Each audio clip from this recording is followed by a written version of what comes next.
शिर्डी येथील श्री साईबाबा शैक्षणिक संकुल ऑडिटोरियम हॉलमध्ये न समजलेले आईबाप या विषयावर प्राध्यापक वसंत हंकारे यांचे प्रेरणादायी व्याख्यान आयोजित करण्यात आले होते। या कार्यक्रमास हजारो विद्यार्थी-विद्यार्थिनींनी आपली उपस्थिती दर्शवली होती। कार्यक्रमाच्या प्रमुख पाहुण्या म्हणून मुख्य कार्यकारी अधिकारी गोरक्ष गाडीलकर यांच्या पत्नी वंदना गाडीलकर यांची विशेष उपस्थिती होती। तसेच उपमुख्य कार्यकारी अधिकारी भीमराज दराडे, प्रशासकीय अधिकारी दाभाडे, प्रशासकीय अधिकारी अतुल वाघ यांच्यासह श्री साईबाबा शैक्षणिक संकुलातील सर्व मुख्याध्यापक, शिक्षक वृंद मोठ्या संख्येने उपस्थित होते। मंचावर श्री साईबाबांच्या प्रतिमेचं पूजन, दीपप्रज्वलन आणि आरती करून कार्यक्रमाची सुरुवात करण्यात आली। तसेच साई संस्थान सोसायटीच्या सभासदांच्या गुणवंत मुलांना प्रातिनिधिक स्वरूपात शालेय साहित्यांचं वाटप करण्यात आलं। Shri Sai Sansthan employees credit cooperative society शिर्डीचे chairman Vitthal Pawar, vice chairman Popatrao Kote आणि संचालक मंडळाच्या वतीनं तसेच श्री साईबाबा संस्थान यांच्या सहकार्यानं शिर्डी आणि परिसरात प्रथमच आयोजित करण्यात आलेल्या या कार्यक्रमात प्राध्यापक हंकारे यांनी आई वडील आणि मुलं यांच्यातील नात्याचे गुंतागुंतीचे पैलू अतिशय प्रभावीपणे मांडले। प्राध्यापक हंकारे यांच्या भारावून टाकणाऱ्या व्याख्यानानं सभागृहात एक भावनिक वातावरण निर्माण झालं होतं। आपलं मनोगत व्यक्त करताना त्यांनी मांडलेल्या वास्तवामुळे अनेक विद्यार्थी-विद्यार्थिनी आणि उपस्थित पालक अक्षरशः हमसून रडले। नात्यातील समज, संवाद आणि स्नेह वाढवण्यावर आधारित या व्याख्यानानं उपस्थितांच्या मनाला खोलवर स्पर्श केला। कधी तर जायचं बघ, एखाद्या अनाथ आश्रम मध्ये जायचं माझ्या पोरानं, एखाद्या अनाथ आश्रम मध्ये जायचं। हे 6-7 वर्षाचं पोरग हातामध्ये थाळी घेऊन भात खात बसलेलं असतं बघ। हे 6-7 वर्षाचं पोरग हातामध्ये थाळी घेऊन भात खात बसलेलं असतं। त्या पोराच्या कानामध्ये हळूच विचारायचं, तुझ्या बापाचं नाव काय रे? हे तुझ्या बापाचं नाव काय? हातातली थाळी फेकून देत, हातातली थाळी फेकून देत, तोंडातला भात काढून टाकत आणि ते पोरग म्हणत, मला आई पण नाही आणि मला बाप पण नाही।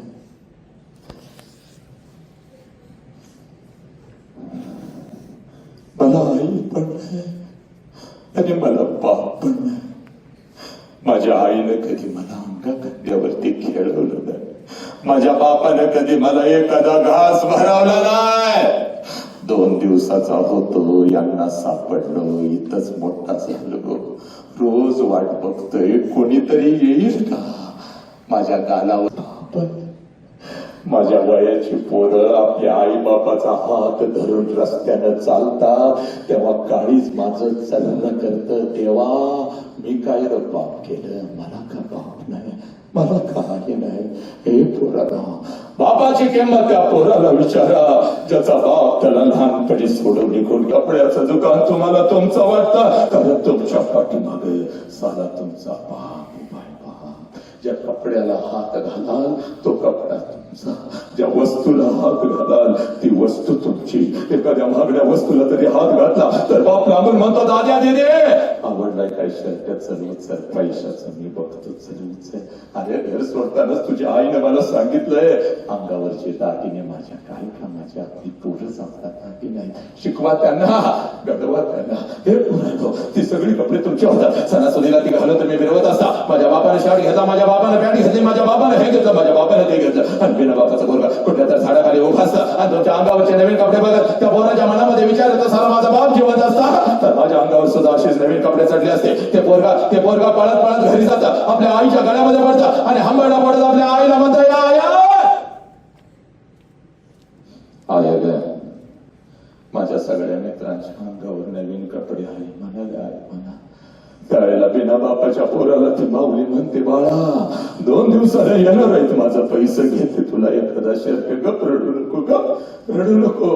पोराला माहित असतं 2 दिवसाला आपल्या आईचा पैसा येणार नाही, आणि आईलाही माहित असतं 2 दिवसाला आपण आपल्या लेकराला शर्ट घेऊन देऊ शकणार नाही। तो काही एकमेकाला मिठी मारून रडत असतात। पोरगा बापाच्या आठवणीत ती मामी आपल्या कुंभाच्या आठवणीत ती मामी आपल्या लेकराला म्हणते, गप केला बाप गेल्यापासून मी तुझा बाप झाले की नाही सांग बरं, गप। अरे तुझ्यासाठी दुसऱ्याचा कुंकू सुद्धा लिहिला नाही की, तुझ्यासाठी दुसऱ्याचा संसार सुद्धा मांडला नाही की, अरे वासनेला भरलेल्या नजरा रोज माझ्या शरीरावरती पडतात की रे पोरा, प्रत्येकाला दादा मामा काका म्हणत मी तुला मोठं करते की नाही सांग बरं, गप। अरे गप, 2 दिवसाने येणार आहेत, माझं पैसे घेते मी माझ्या लेकराला एखादा शर्ट। त्यावेळेला ते पोरग आपल्या आईच्या डोळ्यातला आशील पुसत आपल्या आईला म्हणतं, आई नको मला शर्ट, आई तू रडू नको, तू रडू नको, तू तुला जर काय झालं तर मी जायचं कुठं आहे, तुला जर काय झालं तर मी जगायचं कसं आहे. पण आज तुझ्या चरणाची शपथ घेऊन सांगतो आय, मी शिकणार आहे, मी शिकणार आहे, मी एवढा शिकणार, एवढा शिकणार, एवढा शिकणार आहे. प्रत्येक सणाला नाही आहे, प्रत्येक दिवसाला तुझ्या अंगावर मी नवीन कपडा चढवणार, एवढा शिकणार मी आहे. पोरानो, जगातलं सगळ्यात मोठं तिसरं शिक्षण, ज्या लेकराला आपल्या आई बापाच्या डोळ्यातला अश्रू कळाला ते लेकरू माणूस म्हणून घडलं, त्याच लेकराला आपल्या आई बापाला जपलं. आई बापाच्या डोळ्यातला अश्रू कळू दे नालायकांनो. तुमच्यासाठी संडास साफ केली, तुमच्यासाठी झाडलोट केली, घेऊन जाऊ मी त्याला. हे नालायकांनो, हा बाप तुम्हाला कळाला नाही, त्या बापाच्या तोंडावर तुम्ही थुंकू लागला. हे नालायकांनो, कशासाठी? म्हणून आज तुझ्या समोर उभा आहे. सायन्सचा आदेश आहे, सायन्सचा आदेश आहे म्हणून आलोय बघ.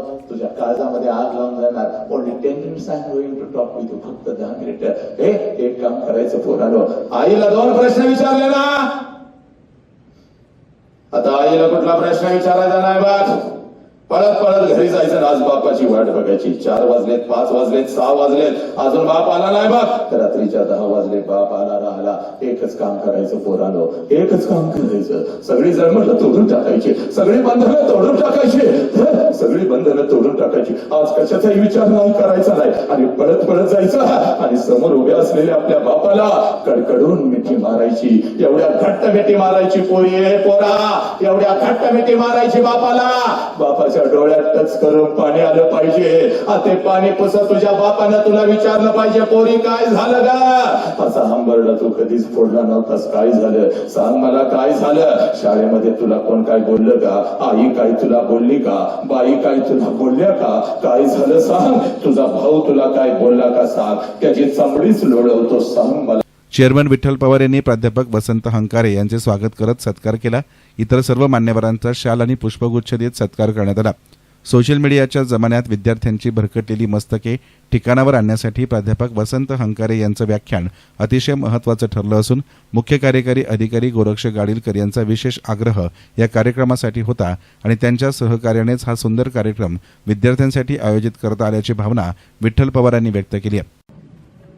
निश्चित आज साहेबांच्या माध्यमातून आई वडील आणि भरकटलेला समाज, या समाजाचं जर आपण काहीतरी देणं लागतो या उद्देशानं या संस्थेने हा कार्यक्रम आयोजित केलेला आहे. निश्चितच आज आपण क्राईमच्या बातम्या जर पाहिल्या, या क्राईमच्या बातम्यांकडे बघत असताना तरुण मुलं कसे भरकटले जातात आणि त्यांचं मस्तक जर ठिकाणावर आणायचं असेल तर त्यांना विचाराची शिदोरी घेऊन त्यांच्या डोक्यात धार्मिक, सांस्कृतिक आणि वैचारिक जडणघडण झाल्याशिवाय या युवकाचं मस्तक ठिकाणावर येणार नाही. आणि ते मस्तक ठिकाणावर आणण्याचं काम वसंतजी हंकारे सरांसारखे व्याख्याते निश्चित करीत असतात आणि समाज प्रबोधन त्यातनं होत असतं. आज हा कार्यक्रम आपण सर्वांच्या साक्षीनं खऱ्या अर्थानं हा कार्यक्रम आयोजित करण्याची प्रेरणा साई संस्थांचे मुख्य कार्यकारी अधिकारी गोरक्षजी गाडीलकर सर यांनी सूचित केलं आणि हा कार्यक्रम या हॉलमध्ये झाला पाहिजे. आपल्याही शाळेतील विद्यार्थ्यांना याचा फायदा झाला पाहिजे. तसेच उपकार्यकारी गराडे साहेब, प्रशासकीय अधिकारी या सर्वांच्या विचार विनिमयातून हा कार्यक्रम आयोजित करण्यात आलेला आहे. सामाजिक प्रबोधन झालं पाहिजे हा मुख्य उद्देश आहे आणि आपण सर्वजण या कार्यक्रमाचा आस्वाद घ्या, शांततेने हा कार्यक्रम बघा अशी साईचरणी प्रार्थना करतो आणि थांबतो. रामकृष्ण. तसेच इतर मान्यवर आणि पालकांनीही आपल्या भावना व्यक्त केल्या. आजचा हा कार्यक्रम अतिशय भावनिक सुंदर होता. अगदी न समजलेला बाप म्हणजे अगदी सरांनी सुरू केलं तेव्हापासून आमचे सुद्धा आई वडील आमच्या चेहऱ्या समोरून हटले नाहीत. असं आम्हालाही असं वाटत होतं की आत्ता माहेरी जाऊन आई वडिलांना मिठी मारावी अक्षरशः. आणि खूप त्यांनी आता आज जे व्याख्यान दिलं सरांनी अतिशय चांगलं आणि योग्य वयात मुलांना जे व्याख्यान ऐकायला मिळालं. अगदी अनोळखी कोण मुलगा मुलगी त्यांच्या आयुष्यात येते आणि त्याच्यासाठी ते आई वडील त्यांच्यासाठी दुश्मन वाटायला लागतात. खरं त्यांचा ह्या वयाचा भाग असतो त्यांचा. परंतु आज सरांनी त्यांना जी त्यांची कानउघडणी केली असंच म्हणावं लागेल.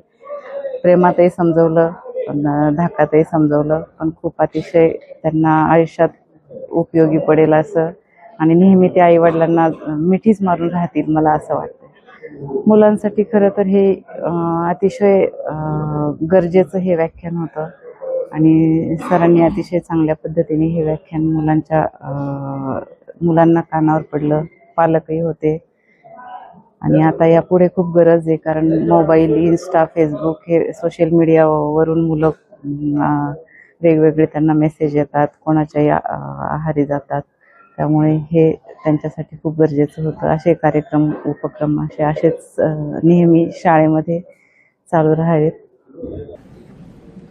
अत्यंत सुंदर असा कार्यक्रम या ठिकाणी संपन्न होत आहे. विठ्ठलराव, पहिलं तुमचं अभिनंदन आणि आभार की असा हा कार्यक्रम तुम्ही या ठिकाणी घडवून आणलेला आहे. आपले मुलं वेगवेगळ्या क्षेत्रामध्ये प्रगती करत असतात, परंतु त्यांच्या पाठीवर शाबासकीची थाप देणे आवश्यक असते. आणि हा कार्यक्रमाच्या निमित्ताने आपण हे करतात. मुलांचं कौतुक केलं तर त्या मुलाला चांगलं वाटतंच, परंतु त्यापासून बाकी मुलं प्रेरणा घेतात आणि म्हणून हे असे कार्यक्रम आयोजित करणं खूप आवश्यक आहे. सोसायटीच्या माध्यमातून मी आल्यापासून बघतोय आपण अनेक असे कार्यक्रम घेत असतात. खूप चांगलं सोसायटीच्या माध्यमातून आपण काम करतात. या ठिकाणी जे पालक आलेले आहेत आणि विद्यार्थी आलेले आहेत, आपण नेहमी असं म्हणतो की आता मुलं बिघडत चालले आहेत, पिढी बिघडलेली आहे, फक्त टीव्ही बघते, मोबाईल बघते. परंतु आपण मुलांना काय देतो हे खूप महत्वाचं आहे. जर आपणच मोबाईल खेळत बसलो तर मुलं पण मोबाईलच खेळणार आहे. त्याच्यामुळं मुलांना चांगले विचार, चांगले संस्कार पण देणं आवश्यक आहे. आणि म्हणून आपण जे हंकर सरांचं व्याख्यान या ठिकाणी ठेवलेलं आहे, या निमित्ताने खूप चांगली बाब आहे. हंकर सरांचं मी युट्यूबवरती 2-3 व्याख्यानं ऐकलेलं आहे. मला वाटतं की आपल्याकरता ही विचारांची मेजवानी या ठिकाणी ठरणार आहे. या निमित्तानं मी फक्त आपल्याला एकच सांगेन की आपण सर्वजण, त्यामध्ये आम्ही पण आहोत, आपण खरोखर खूप भाग्यवान आहोत की या साईबाबांच्या नगरीमध्ये आपल्याला राहायला मिळतंय, थांबायला मिळतंय, काम करायला मिळतंय. आपण बघतोय की जगभरातून फक्त काही सेकंद किंवा जास्त काही मिनिट दर्शन घेण्याकरता लाखो भक्त या ठिकाणी येतात आणि आपण तर या भूमीमध्येच आपण राहतो, काम करतो. त्याच्यामुळं आपण सर्वजण स्वतः तरी खूप भाग्यवान समजलं पाहिजे. असं म्हणतात की साई सच्चिदानंद म्हटलेलं आहे की अनंत जन्माच्या ज्या पुण्यगाठी आपल्या सोबत आहेत, म्हणून आपल्याला साईबाबांचं सानिध्य लाभलेलं आहे. त्याच्यामुळे आपण सर्वच भाग्यवान आहात. तिचे आभार मानेन की जे पवार साहेबांनी ज्याप्रमाणे आज हा कार्यक्रम या ठिकाणी घेतला, वसंत अंकारे सरांचा जो प्रोग्राम ज्या ठिकाणी असतो त्या ठिकाणी गर्दी असते. गर्दी म्हणजे ते दर्दी लोकांचीच गर्दी असते. त्यांचं मार्गदर्शन हे पुस्तकाच्या पलीकडं आणि मोबाईलच्या बाहेरचं हे मार्गदर्शन असतं. त्यांच्या मार्गदर्शनानुसार आतापर्यंत अनेक मुलींचे घर सुखी झाले, संसार सुखी झाले, मुलांचे प्राण वाचले, मुलं निर्व्यसनी झाले. असं मार्गदर्शन, असं सुंदर असं मार्गदर्शन आणि तरुणांना आणि तरुणींना योग्य दिशा दाखवण्याचं जे मार्गदर्शन त्यांच्याकडून मिळतं, जो त्यांनी व्याख्यान आज आयोजित केलं, इतकं सुंदर आणि छान व्याख्यानाच्या माध्यमातून शिर्डीतील प्रत्येक तरुणाला त्या मार्गदर्शनाचा नक्कीच फायदा होईल अशा या सरांचं मी खूप खूप ऋण व्यक्त करतो. प्राध्यापक वसंत हांडोरे सर यांचं खूप विद्यार्थ्यांसाठी खूप छान असं व्याख्यान झालं. त्या व्याख्यानामध्ये आम्ही सुद्धा भारावून गेलो. पण येणाऱ्या पिढीला या जगामध्ये कसं सामोरं जायचं, कसं आपल्याला शिक्षणाच्या माध्यमातून कसं उच्च शिक्षित व्हायचं, आपल्या घरच्यांना, आईवडिलांना, आजोबांना, आईला कसं सांभाळून घ्यायचं, येणाऱ्या पिढीला आपल्याला कसं मार्गदर्शन करायचं, एक अतिशय सुंदर असं मार्गदर्शन केलं. त्या मार्गदर्शन सरांचं खूप मनापासून अभिनंदन करतो. SN मीडियासाठी कॅमेरा पर्सन साई सुराळे, शिर्डी.